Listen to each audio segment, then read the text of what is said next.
भगवान ने कुत्तों से कहा, मैं तुम्हें 20 साल का जीवन दे रहा हूँ जिसमें तुम्हें दिन रात भोंकना है। कुत्तों ने कहा, 20 साल बहुत ज्यादा है, आप हमें मात्र 10 साल की जिंदगी दे दो। भगवान मान जाते हैं। फिर भगवान बंदरों से कहते हैं, मैं तुम्हें 20 साल का जीवन दे रहा हूँ जिसमें लोगों को तुम्हें हंसाना है और कूद फान करनी है। तो बंदरों ने भी कहा, 20 साल बहुत ज्यादा है, आप हमारी उम्र भी कुत्तों की तरह 10 साल ही कर दीजिए। भगवान फिर से मान जाते हैं। फिर भगवान गाय से कहते हैं, मैं तुम्हें 60 साल का जीवन देता हूं जिसमें तुम्हें किसानों की मदद करनी है, खेती बाड़ी करनी है। फिर गाय कहती है, 60 साल बहुत ज्यादा है, आप हमें केवल 20 साल की आयु दीजिए। फिर से भगवान मान जाते हैं। फिर भगवान मनुष्य से कहते हैं, मैं तुम्हें 20 साल की आयु दे रहा हूं जिसमें तुम्हें हंसना है, खेलना है और खूब मस्ती करनी है। फिर मनुष्य ने कहा, सिर्फ 20 साल?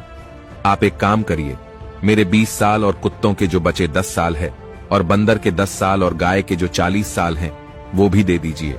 भगवान मान जाते हैं और कहते हैं, जैसी तुम्हारी मर्जी।